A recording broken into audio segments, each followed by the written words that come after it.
Welcome to the intersection of technology, cybersecurity, and society. Welcome to ITSP Magazine. You're listening to a new The Hacker Factory podcast with hacker maker Phillip Wylie. You're about to discover what the role of a professional hacker entails, the different specializations it holds, and what it takes to learn and become one. Enjoy the conversation as Phillip and guests unveil the secrets of professional hacking, a mysterious, intriguing, and often misunderstood occupation. Knowledge is power, now more than ever.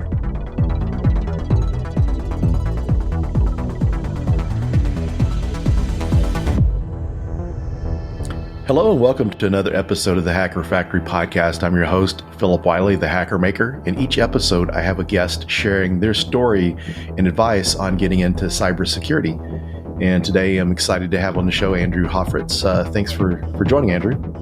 Absolutely. It's a pleasure to be on the show. Thank you for having me. Yeah, just trying to think back to how long we've known each other. Since like 2017 or so? Yeah, it was when we both first started out at WGU. I was a complete newbie back then. So, but yeah, it's been about 5 years now. So it's been a good bit. Yeah, time flies. It's kind of funny to look back because I think we were at that time both looking at were you also looking at the software development degree as well?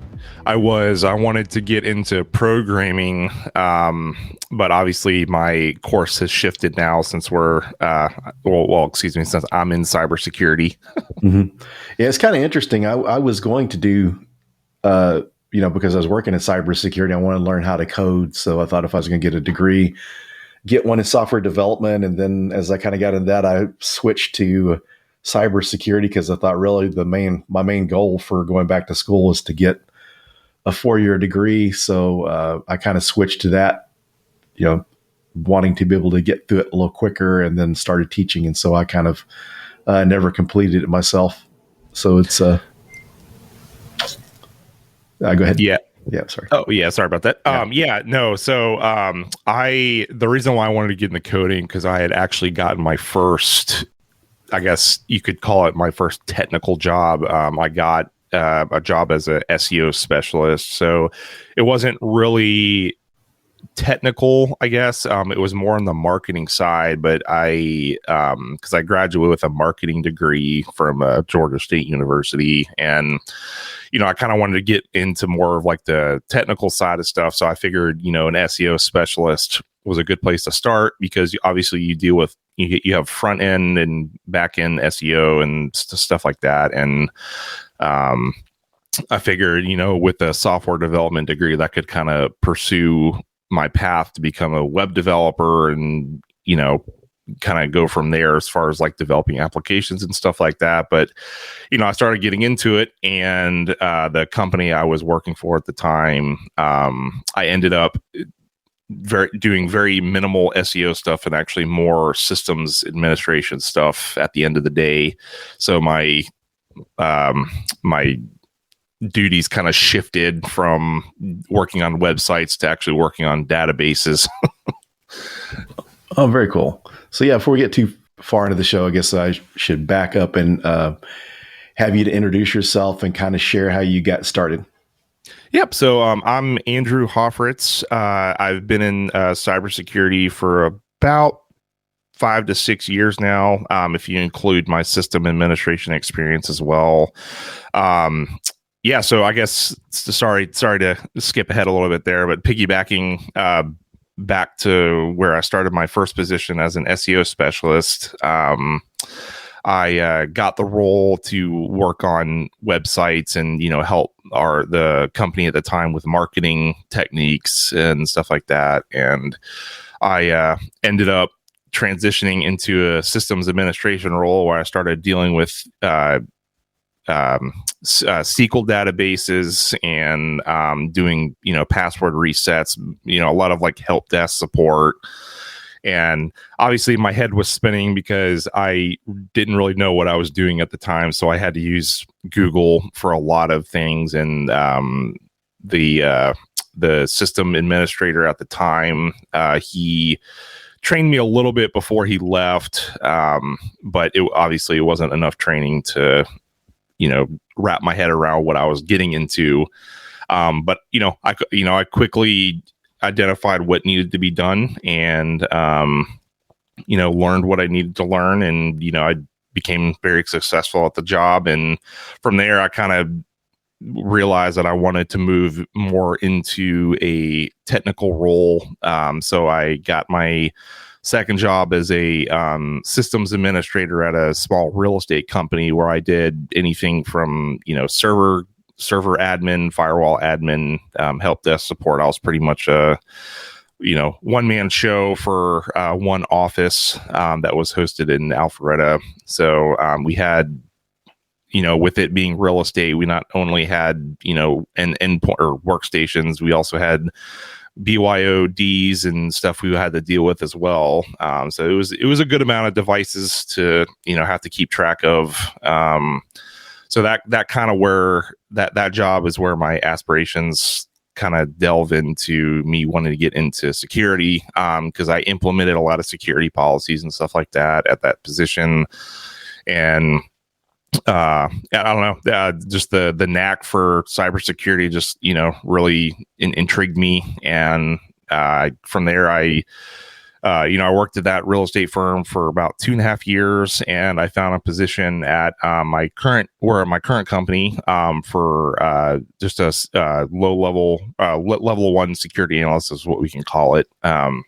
So I did basic log review, reports, basically the first level of support any security analyst will do. And then, I quickly moved my way up to, like a level 2 security analyst.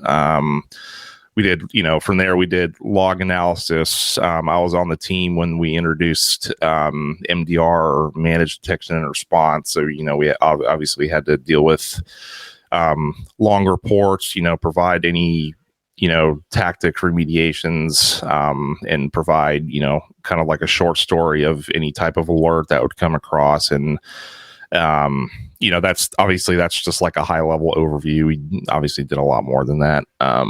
But now I'm in incident response. I'm part of the triage team. So my essential job is to scope incoming incidents, to kind of understand the nature of the incident, and identify how our team can assist.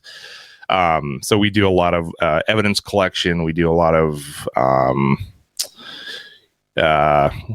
we talk through immediate remediations, and then once we get the initial engagement started, we pass it to our other consultants who begin the log analysis and stuff like that. So again, that's kind of like a high level overview of how I got started. But yeah.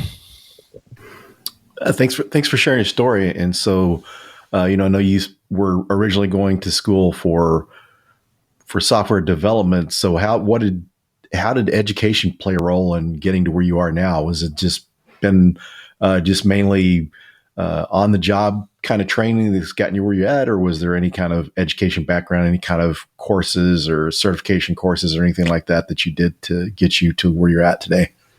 Yeah. So I actually, my initial bachelor's degree was in marketing. So I actually had no idea I was going to get into, cybersecurity, let alone information technology.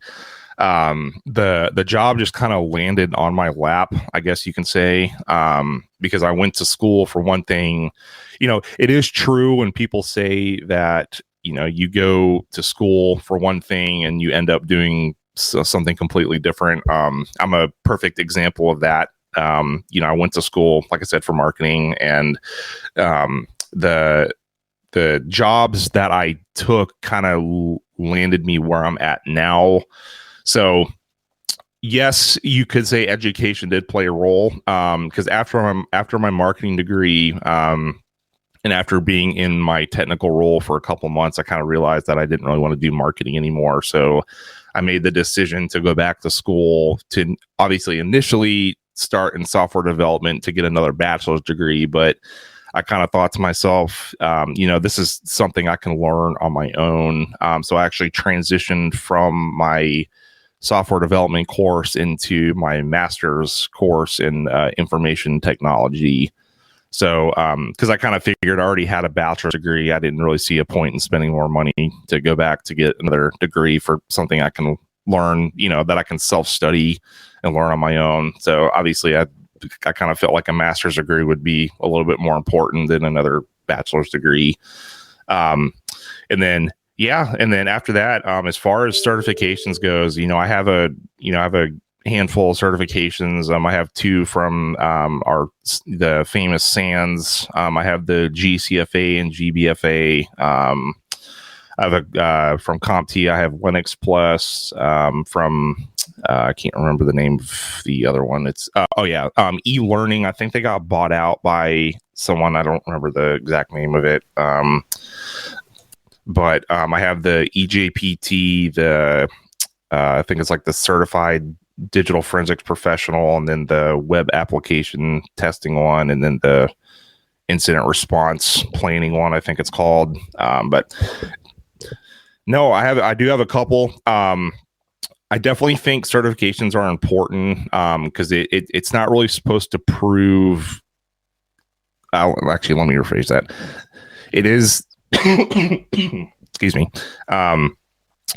So it's a good middle ground to prove that you can learn concepts, I guess, because obviously certifications and degrees are one thing. And I do think they're important to prove that you can learn the material, but I think the real experience is going to come from learning on the job. Because, stuff that you learn in your certifications, you might not be able to apply to your everyday job. So, in my opinion, having the background of learning different things is great, but I think it's ultimately going to come down to what you're learning on the job where you'll be most successful. Very cool. Since we kind of mentioned, we're talking about education. What is your view on certifications? Do you think they're required to get started in cybersecurity? I don't think they're required, but it definitely shows, I think it definitely shows that you can grasp the knowledge that, that you can learn new stuff. Like I said, it's like we talked about in my podcast, there's a difference between people who self-study or who's really motivated to go get certifications. I do know there is that big HR block, when people looking at resumes and stuff, like you have to have, that's sort of like a checklist that you have to have. So I do think it is important to have 1 or 2 just to prove that you can grasp the knowledge. But as far as, certifications goes, a lot of that can be done on self-study, or you can, obviously take training courses. All the training courses I've done, my company's paid for. So you don't have to break the bank on that. Obviously it's something you can apply to your daily job. And then kind of on the same subject, what do you think about degrees? Do you think degrees are required to get your foot in the door?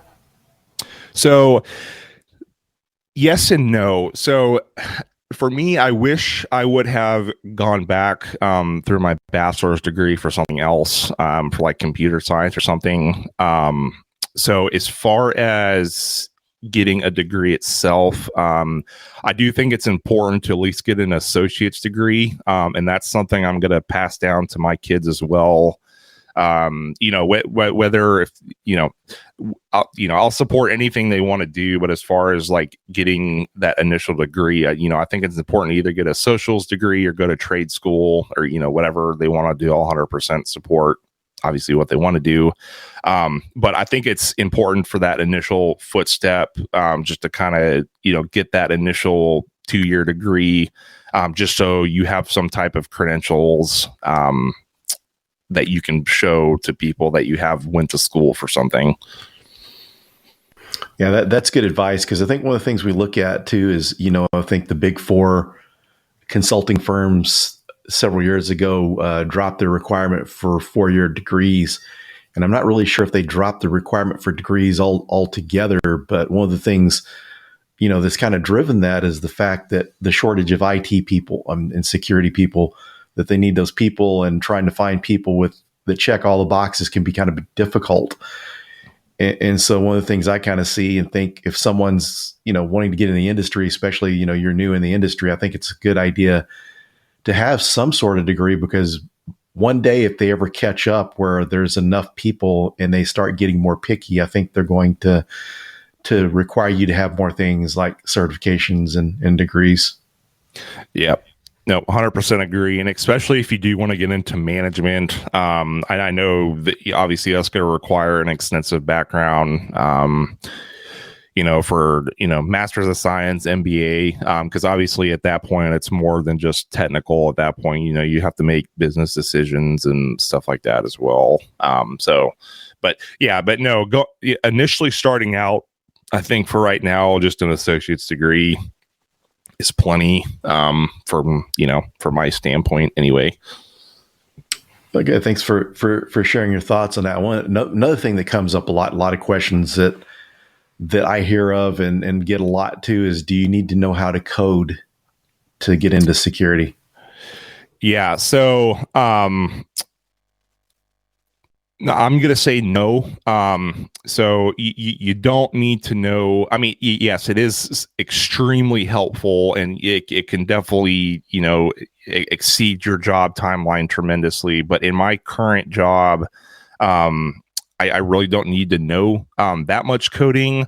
It does help to know, very level basics. And, obviously, if you're referring to coding, we're talking about, like HTML, Python, stuff like that. But as far as like coding from like a operating system standpoint, like Linux, we use Linux and AWS all the time, and I have to know very low level scripting knowledge to execute some commands, but obviously that's the big thing that's going to differentiate actually learning how to code Python, JavaScript versus like the actual operating system, command line stuff, PowerShell, Linux, and stuff like that. So, sorry to go back to your question. As far as like the second, I don't really know how to describe it. It's like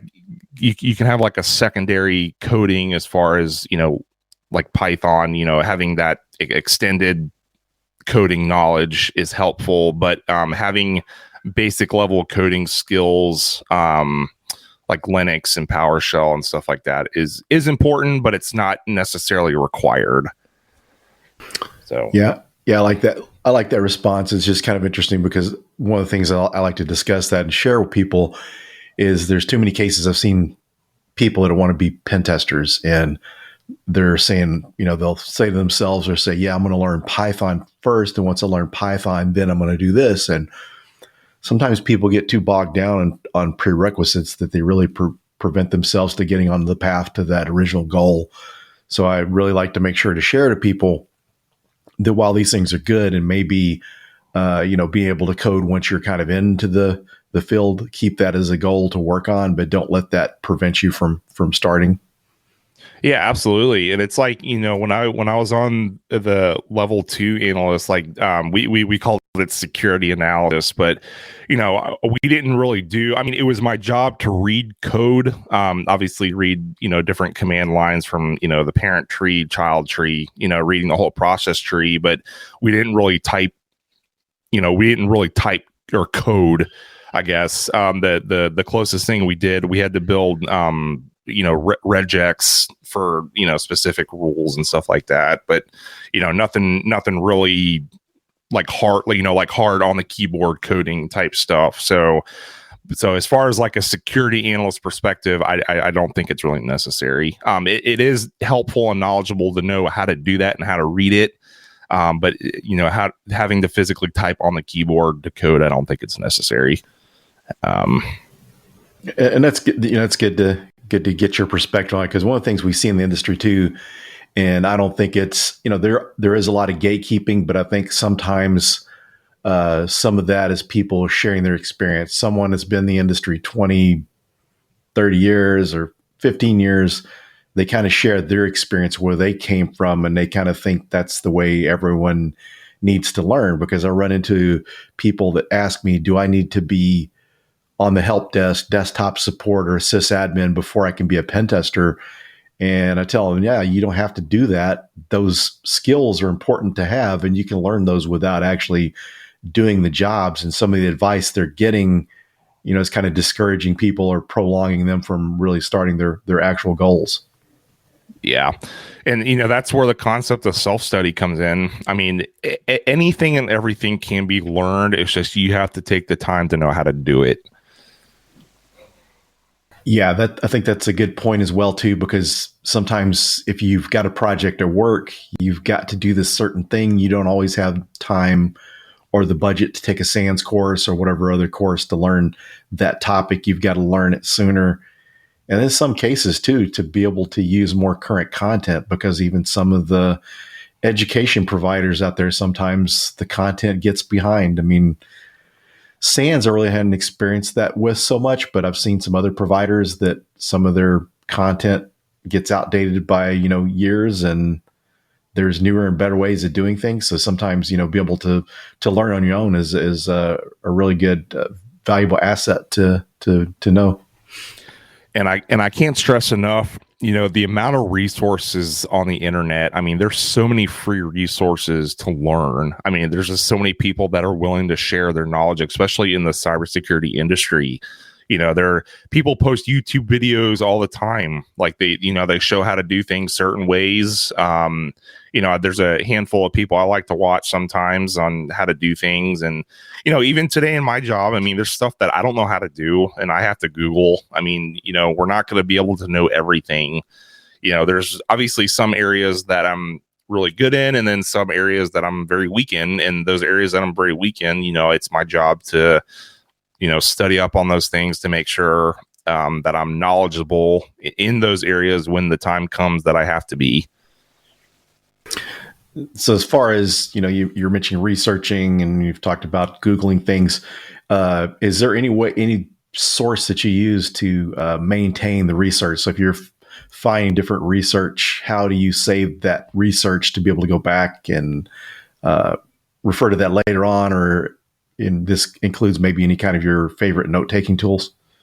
Yeah, absolutely. So one that I was recently introduced to, I like using Obsidian. That it's a tool where it's kind of like a really cool, kind of like a command line type note-taking tool. It's pretty cool. I just recently started using it, so I'm not any expert in it by any means, but I like jotting down notes in there for stuff I like to use.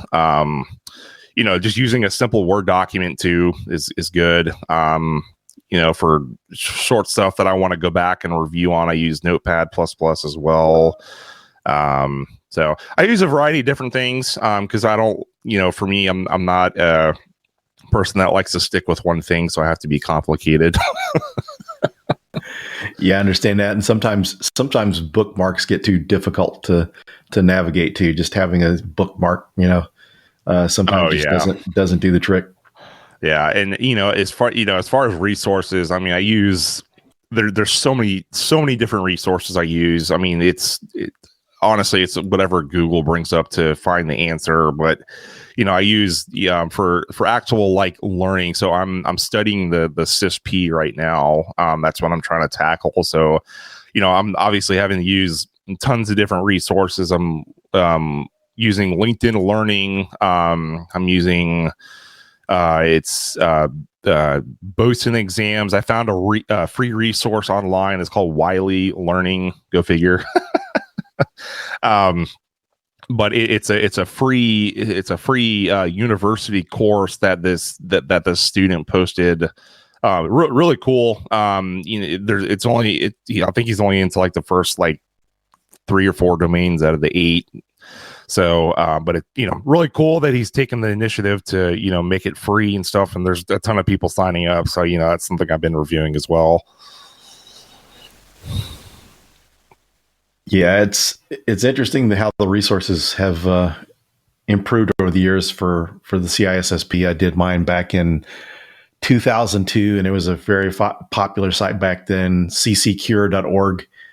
And there was limited resources on practice tests and stuff too, because I think back then when I was studying, Sean Harris's book was the new CISSP study guide or book that came out at the time. So it's interesting to see how that's changed over the years. And another thing that's interesting about certifications is how well known they are by the mainstream public. Because whenever I got the CISSP back in 2002, only people that worked in IT, typically mainly security people, knew about it. But nowadays, some of the certs, even like OSCP, that weren't very well known, 10 years ago or so, now people not even in the industry know about these certs. So it's kind of interesting how there's more awareness to the different certifications now, even outside of our field.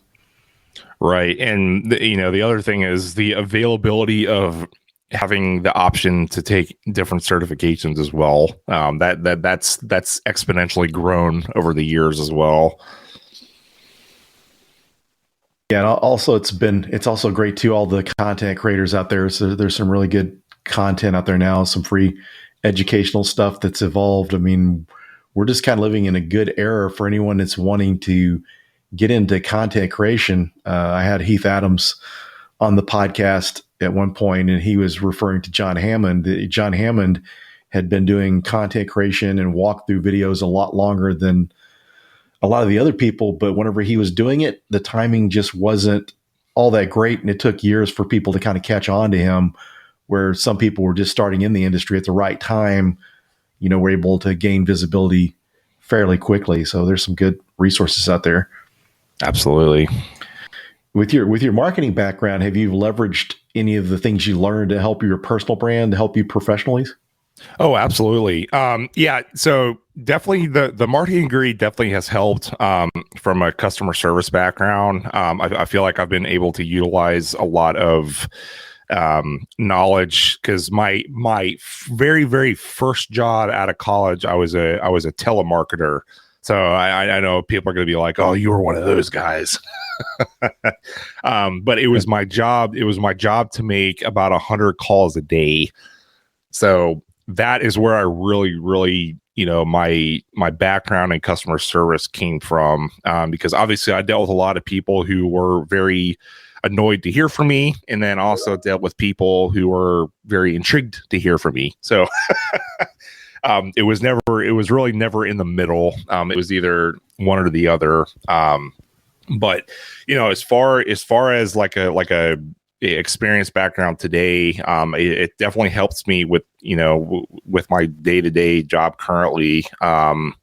I speak with people on a daily basis. It's my job to understand what's going on, relate the activity and put it in a simple format for very technical and non-technical people to understand. So I feel like that's helped me a lot as well. And going beyond my day-to-day job, I actually started my own podcast series probably about a month ago now. And I've been able to leverage my customer service skills by just being able to talk and being able to relate to people's experiences and stuff like that as well. Well, we're down towards the end of the show, and is there anything you would like to share before we end the podcast? Yeah, absolutely. So one advice I always like to give, never, and obviously this goes out to any position as well, but since we're kind of talking about cybersecurity, you're not going to be able to know everything. That's something that everyone deals with in their day-to-day job. And as far as piggybacking off what I said, how me and you are we still learn every single day, because we're not obviously gonna be able to know everything, but you can't know everything. So it's just to I guess help someone that's struggling, or whatever they're trying to break into cybersecurity. just learn what you're good at, I guess. Like, so figure out what your strong point is and kind of learn off of that, because that's one thing I dealt with, because I wanted to learn everything. I wanted to, be able to do everything, but it's just not feasible. That's why there's so many different pathways in cybersecurity. You leverage the one you're good at and you take it. That's great advice, because there's so many things to learn in cybersecurity, and one of the ways to look at how hard it is to keep up with learning is you look at how technology evolves. There's something totally new coming out every so many years, and then what we do have is constantly advancing and improving. So definitely great advice on constantly learning and then finding what you're good at, because it's hard to be good at everything. Mm-hmm. Well, I appreciate you taking the time to join the podcast, and I will be sharing with our listeners your social media accounts so they can reach out to you. I appreciate it. Thank you. And thank you for having me. It was a pleasure to be on this podcast. You're welcome. And also, we'll be sharing the information for your podcast so people can tune in. So thanks everyone for joining, and we'll see you on the next episode. We hope you enjoyed this episode of the Hacker Factory podcast with Phillip Wylie. If you learned something new and this podcast made you think, then share itspmagazine.com with your friends, family, and colleagues. If you represent a company and wish to associate your brand with our conversations, sponsor one or more of our podcast channels. We hope you will come back for more stories and follow us on our journey. You can always find us at the intersection of technology, cybersecurity, and society.